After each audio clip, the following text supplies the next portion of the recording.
RTGA, mieux qu'une chaîne, un monde. RTGA, mieux qu'une chaîne, un monde. En route pour la Coupe du Monde 2026, Madame, Messieurs, bonsoir et soyez le bienvenu dans ce journal de sport. Débutons ce journal de sport avec un communiqué de presse. C'est à travers un communiqué de presse rendu public ce mercredi par le ministère de Sport et Loisirs qui informe qu'une délégation composée d'animateurs, des professionnels de médias et des supporters accompagnera le Léopard au Mexique à l'occasion de la finale de barrages intercontinentaux. Cette délégation sera entièrement prise en charge par le gouvernement congolais.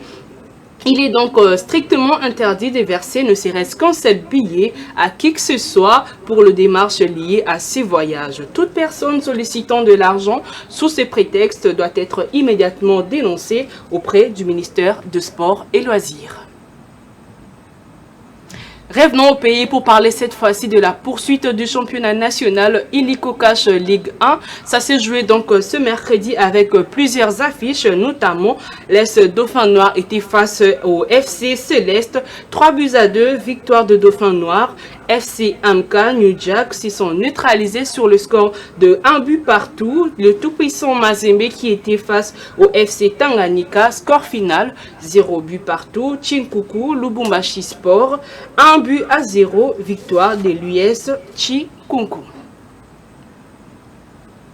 La vie dans nos clubs à l'approche du derby tant entendu de la Lina Foot, les Aigles du Congo montent progressivement en intensité. Ce mercredi, les Samouraïs ont poursuivi leur préparation sur la pelouse de l'académie lors d'une séance marquée par la rigueur, la concentration et la détermination affichée. Objectif, peaufiner les derniers réglages et s'est présenté prêt pour le choc de ce samedi. Reportage. La pression augmente progressivement à l'approche du grand choc de la Lina Foot. En pleine semaine de derby, les Aigles du Congo affûtent déjà leurs armes avec sérieux et détermination. Ce mercredi, les Samouraïs ont poursuivi leur préparation sur la pelouse de l'académie lors d'une séance marquée par l'intensité, la concentration et l'engagement collectif.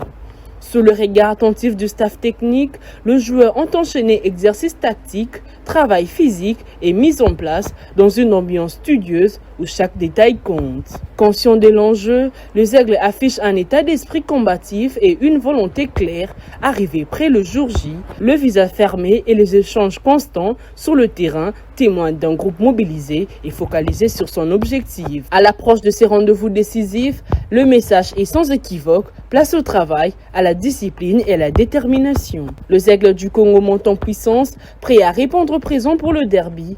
La sauce est prépare et le Samouraï entendent bien marquer les esprits. Rendez-vous, c'est samedi. Parlons à présent de l'entente provinciale de football féminin de Kinshasa avec la rencontre qui a opposé la Maranatha au FCF Amani. Large victoire d'Amani sur le score de 11-0. Le FCF Amani a su rebondir de la plus belle des manières, affichant un niveau de jeu exceptionnel et parfait. Je vous laisse donc suivre les réactions de ces deux entraîneurs. Bon, c'est par rapport à l'adversaire. C'est une équipe expérimentée. C'est une équipe expérimentée. Aux équipes, ça il y a 2 ans, au deuxième année. Naba très peu voisin à Tati. Donc l'adversaire était supérieur par rapport à nous. C'est ça. Bon, on a mi-temps, du sous, vous avez dit que non. Malgré l'adversaire est supérieur, tu éviter les dégâts. Donc tu limiter les dégâts. Et on moniteur Bazongi, la bêtine à motivation. Moi, je suis satisfait. C'était le premier match, il fallait le gagner. Et avec la manière, et les filles ont fait ça très bien, je suis très satisfait de l'équipe. Dans cette saison, on vise les titres. C'est clair, il faut gagner ce championnat-là. Oui, hein, c'est un peu de réalisme en deuxième période, hein, ça c'est pas faux. Elles ont un peu pêché par le réalisme. Pendant un mi-temps, on avait faim, on a marqué déjà 9 buts. Après aussi, il faut comprendre psychologiquement, il y a eu aussi un petit relâchement. Mais néanmoins, on a quand même marqué 2 buts en deuxième mi-temps. On a marqué 11 buts, c'est bien. Et bon, parmi celles qui ont joué déjà, il y a des joueuses qui n'ont pas joué aujourd'hui. Les autres vont s'ajouter. Voilà, on peut saturer au complet, mais après, avec les objectifs du club, on veut toujours avoir des meilleures joueuses chez nous. Bon, beaucoup plus de réalisme. On va tout travailler, il faut toujours s'améliorer. Même dans quelque chose que tu fais bien, tu dois toujours rechercher à t'améliorer. Donc c'est normal. Après, on va insister sur le travail face au poteau, mais après on va travailler tous les aspects de jeu. D'une discipline à une autre, parlons à présent de la Fédération congolaise de basketball sur fauteuil. À l'issue de la mission d'inspection menée à Kinshasa, la délégation officielle UBF Afrique s'est déclarée satisfaite des infrastructures visitées et a validé les sites devant accueillir la CAN U25 Dames RDC 2026 prévue du 14 au 21 mars. Suivez donc les réactions de membres de cette délégation au micro de Fallon Kaninda.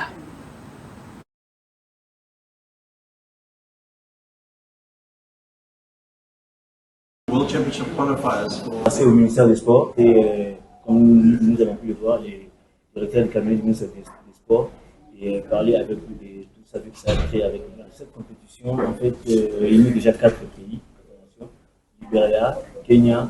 Les vainqueurs de cette compétition sera directement qualifié au championnat du monde qui aura lieu en 2026. Déjà, merci de nous avoir reçus au ministère des Sports.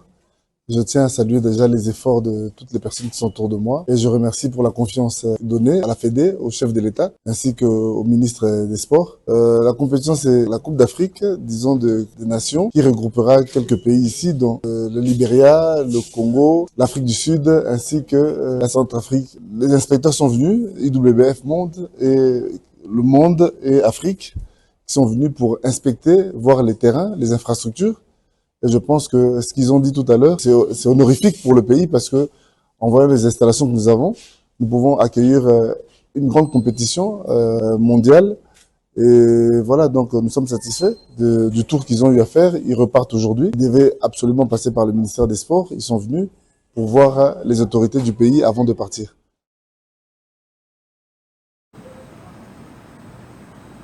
Changeons de chapitre pour parler une fois de plus de volleyball. À 7 mois du coup d'envoi de la Coupe d'Afrique de Nations de volley messieurs prévue à Kinshasa en 2026, le préparatif avance de manière progressive et assurante entre la structuration de l'organisation locale, le suivi rigoureux des dossiers logistiques et techniques. La RDC affiche sa détermination à réussir cet événement continental majeur. Je vous laisse suivre plus de détails avec Passion Bango.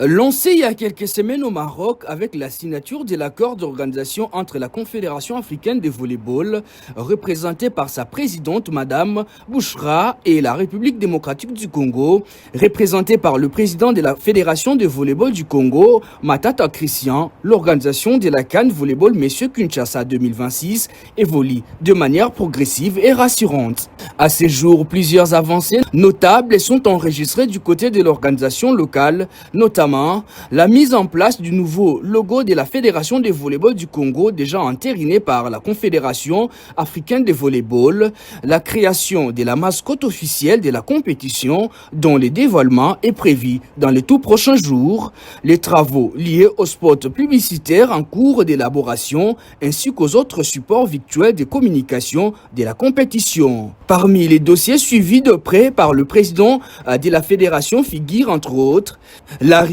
imminente d'un lot d'équipements logistiques commandés en Europe, la descente annoncée dans les prochains jours des 2 inspecteurs de la Confédération africaine de volleyball à Kinshasa, enfin d'évaluer les infrastructures sportives ainsi que les conditions d'hébergement.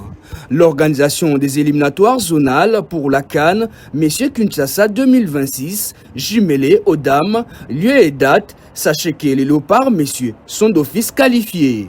Par ailleurs, différentes réunions du comité d'organisation locale se tiennent régulièrement en format restreint en attendant la nomination officielle des animateurs des commissions permanente appelée à accompagner efficacement l'organisation de la CAN Volleyball Kinshasa Messieurs 2026. Et voilà, c'est donc la fin de ce journal de sport. Merci à toutes et à tous de l'avoir suivi et bonne suite de programme sur nos antennes. Au revoir. Depuis plus de